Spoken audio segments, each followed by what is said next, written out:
করতেছি না পাবলিক ফোরামে উনাকে অ্যাপোলোজাইজ করতে সেজন্য আপনার দলের নেতা একই দিনে অ্যাপোলোজাইজ করতে সেটার জন্য আপনাকে আমি ধন্যবাদ দিচ্ছি। আপনি অ্যাপোলোজাইজ করতে সেটার জন্য আপনার দলের নেতা একচে গরিব কথা বলেছে এইখানে বসে এই টেবিলে এই জায়গায় বসে বলেছেন কেন? আপনি বলেন আপনার আক্রমণ করতে না আপনি নেতা নাই, আমার কোনো নেতা নাই, আমার কোনো নেতা নাই, আপনি রেফারেন্স দেন, আমার কোনো নেতা নাই।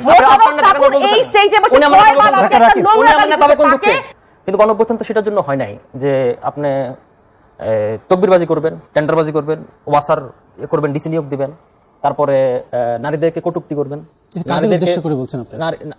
যারাই করতেছে সবার জন্যই করতেছে, যে কোনো দলের জন্যই করতেছি।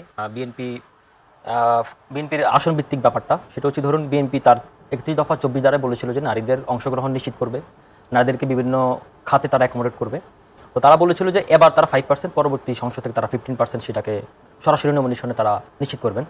তো এবার তারা ধরেন 11 জন দিয়েছেন 11টা আসনে, বেগম খালেদা যে 3টি আসনে, সেই হিসেবে 9টি আসন। তো এখনো 237টি, তার মধ্যে আরো 63টি আসন রয়েছে, 263টি আসন রয়েছে।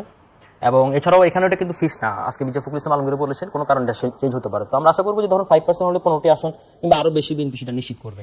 আরেকটি কথা বলেছেন যে তিনি, সেটা হচ্ছে যে শিক্ষকদের আন্দোলনে বিএনপি ছিল না, এটা উনি মিথ্যা কথা বলেছেন। সেটা হচ্ছে কি সেখানে বিএনপি না ছিল না, আমি বলি নাই, আমি বলেছি পরে আসছে, শুরু থেকে আমরা ছিলাম। আপনি স্পষ্টভাবে আমি মিথ্যা বলেছি এটা বলতে পারেন না, আপনি জানেন যাই না তারপর বলেন। সেখানে হচ্ছে কি আপনার শিক্ষকরা ওদের যে নেতা সারাত তুষার, জনাব সারাত তুষারকে পাশে রেখে তিনি শিক্ষকরা বিএনপিকে ধন্যবাদ দিয়েছে। বিএনপি কত তারিখে এটা একাত্মতা প্রকাশ করেছে, তারিখ আমি লিখে রাখি। তাহলে আপনি বললেন কেন আমি মিথ্যা বলেছি? আমি বলেছি প্রথমে ছিল না, পরে এসেছে। আমি বলছি পরে এসেছে না, আপনি ভুল কোট করে মিথ্যা বলার পরে এত বড় অপবাদজনক কথা বলবেন না।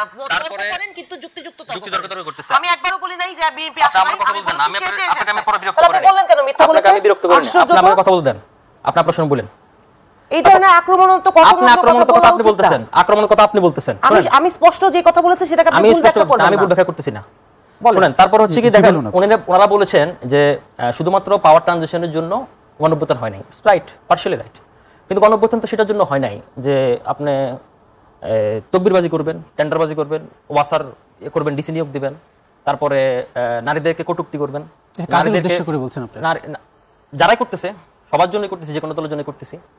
তারপরে দেখুন আমরা বলছি কালচার চেঞ্জ করার কথা বলতেছেন, আমাদের পলিটিক্যাল কালচার চেঞ্জ হচ্ছে না, সে হচ্ছে না।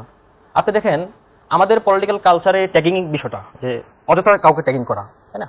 তো অযথা ট্যাগিং করা একটা হাসিনার কালচার ছিল, একটা ফেসিজম। এখন এই কালচারটা আমরা আবার কারো মধ্যে আমরা দেখতে পাচ্ছি।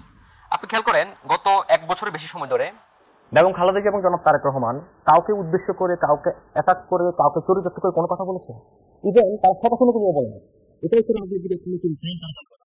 অথচ আমার কাছে তিনি বসে আছেন, তিনি নারী হয়ে তিনি আরেকজন নারী নেত্রী রুহি ফারাদাকে বলেছেন যে তার নাকি আমি এই টেবিলে বসে আপনার দলের একজন নেতা আমাকে বলা 2 মিনিটে যেই কথা বলছে সেখানে এখানে বসে সে অ্যাপোলোজাইজ করেছে। আপনি তাই বলছেন, আমি পাবলিক প্ল্যাটফর্মে অ্যাপোলোজাইজ করছি, আপনার দলের নেতা অ্যাপোলোজাইজ করছে, আমি কেন অ্যাপোলোজাইজ করব? আমি অ্যাপোলোজাইজ করব, আমি অ্যাপোলোজাইজ করব না। আমি পাবলিক ফোরামে উনাকে অ্যাপোলোজাইজ করছি, কিন্তু আপনার দলের নেতা একই দিনে অ্যাপোলোজাইজ করছে সেটার জন্য আপনাকে আমি ধন্যবাদ দিচ্ছি। আপনি অ্যাপোলোজাইজ করছেন সেটার জন্য আপনার দলের নেতা একচে গরিব কথা বলেছে এইখানে বসে এই টেবিলে এই জায়গায় বসে বলেছেন কেন? আপনি বলেন আপনি আক্রমণ করতে না, আপনি ধন্যবাদ দিচ্ছি। কিসের উদাহরণ দিলেন? উদাহরণ দিচ্ছি, আপনি বলছেন দলের নেতা, উদাহরণ দিচ্ছেন, আপনি যেটা বলছেন যেই নোংরা আপনি যেটা বলছেন সেটা নোংরা না। আপনি কোথায় আছেন? বাংলাদেশে বসবাস করেন, টেলিভিশন দেখেন। আমি অন এয়ার রুমিনাটাকে আমার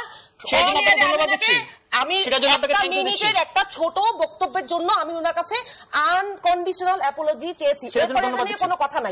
কিন্তু আপনার নেতা কোন জায়গায়, আমার নেতা নাই, আমার কোনো নেতা নাই, আমার কোনো নেতা নাই, আপনি রেফারেন্স দেন, আমার কোনো নেতা নাই।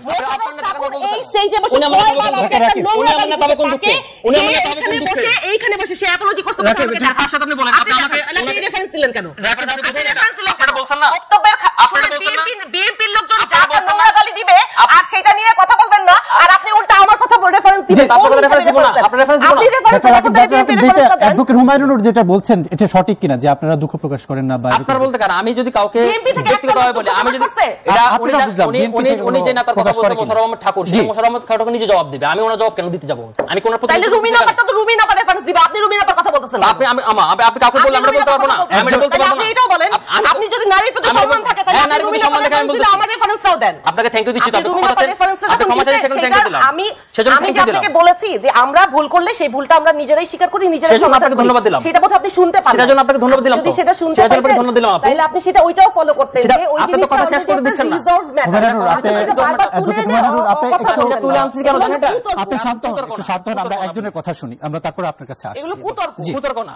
আপনি আমাকে বলতেছেন আমি এগ্রেসিভ হচ্ছি, আপনি কি বলেন এগ্রেসিভ হচ্ছি? দর্শক দেখতেছে, এটা দর্শক দেখবে, কারণ আপনার দলের নেতা। আবার আপনি দল বলতেছেন আমি কোন দলের মেম্বার না, আমি কোন দলের মেম্বার না, পদবি না পাইলে আমি কোন দলের মেম্বার না, এটাও একটা, আমি কোন দলের মেম্বার না। এখন কি আওয়ামী লীগ আছে যে লুকায় লুকায় রাজনীতি করতে? লুকায় রাজনীতি করব? আমরা তেমনি কইছিলাম না, আমরা তো লুকায় রাজনীতি করি, ন্যারেটিভ বিল্ডআপ এভাবে করতে হবে। আমি কোন দলের মেম্বার না, কোন দলের মেম্বার। আপনি বারবার ট্যাগিং করতেছেন, আপনি ট্যাগিং করতেছেন কেন? আমি কোন একজনের কথা আমরা শুনি, একজনের কথা শুনি। ডাক্তার রাকিব বলেন। জি বলেন, প্রশ্ন করে বলেন কি বলবো।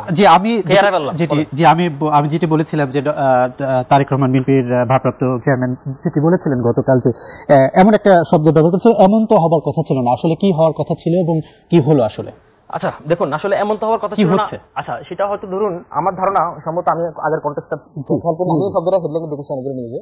সেটা হতে পারে ধরুন এখন আমাদের এই মুহূর্তে গত 7-8 মাস থেকে যে ঐক্যমত্য কমিশনের একটা কন্টিনিউয়াস ছিল, তার পরবর্তী সময় ধরুন জুলাই সনদে সেখানে মোটামুটি 25টি দলে সাইন করেছে, এনসিপি সাইন করেনি। তারা তাদের জন্য একটা উন্মুক্ত পথ খোলা রেখেছিল। আমরা আশা করি যে তারা শীঘ্রই তারা সাইন করবে। তারা কিছু শর্ত দিয়েছে, তারা এটা বাস্তবায়নের প্রক্রিয়া নিশ্চিত করলে, আইনি প্রক্রিয়া নিশ্চিত হলে তারপর তারা সাইন করবে। এখন দেখুন, এটা যখন বাস্তবায়নের যে প্রক্রিয়াটা সরকার উত্থাপন করেছে সেটা যথেষ্ট পরিমাণ ত্রুটিযুক্ত এবং সেটাকে আসলে মানে বাস্তবযোগ্য মনে করতেছেন এবং দলগুলোর মধ্যে একটা বিভাজন তৈরি করে ফেলছে। এই কারণে আমার ধারণা যে উনি কথাটা বলেছেন যে সেটা হচ্ছে কি এমন হওয়ার কথা ছিল না। এখন দেখুন, আমাদের ঐকমত্য কমিশনের যে সংস্কার যে প্রক্রিয়াগুলো ছিল, তো সেটা তো আসলে ধরুন এখানে 84টা সংস্কার প্রস্তাবনা দেওয়া হয়েছে। প্রত্যেকটি দল এখানে 7-8 মাস ধরে তারা ডিসকাশন করেছে, ডায়ালগ করেছে, তারপরে তারা উত্থাপন করেছে। 7টি অঙ্গীকারনামা রয়েছে। এখন সেটাকে যদি আপনি সরাসরি গণভোটে নিয়ে যান, আবার কোনো কোনো দল চাচ্ছে যে ইলেকশনের আগে গণভোট হবে, আবার একই দিনে হবে, তো এই ধরনের যে এই সমস্যাগুলো তো আসলে কোনো বিউরোক্রেটিক সমস্যা না। হ্যাঁ, মানে আপনার কিছু সাংবিধানিক ভিত্তি রয়েছে এখানে, কিন্তু সেগুলো সমস্যা সমাধানের জন্য আগে আপনার একটা পলিটিক্যাল আন্ডারস্ট্যান্ডিং দরকার। যে কারণে আজকে আইন উপদেষ্টা আসিফ নজরুল বলেছেন যে আপনারা ঠিক করুন, আপনারা যদি 1 সপ্তাহের মধ্যে ঠিক না করতে পারেন তারপরে আমরা যেটা বলবো সেটা মেনে নিতে হবে। এই কারণে সরকার যেটা বলবে রাইট। এখন হচ্ছে ধরুন এই মুহূর্তে যদি এই আন্ডারস্ট্যান্ডিংটা যদি শেষ মুহূর্তে না হয় এবং আজকে আবার ইসলামী দল 8টি দল ঘোষণা দিয়েছে, তারা যদি গণভোট যদি না হয় বা এটা যদি না হয় তারা আন্দোলনে যাবে। তো এখন এই মুহূর্তে যদি আন্দোলনে যায় বা এটা যদি বাস্তবায়ন প্রক্রিয়াটা ঝুলে যায় বা এটা আসলে কার্যকরিতা কিরকম হবে, তো সেগুলো যদি না হয় তাহলে সেক্ষেত্রে ধরুন তো আসলে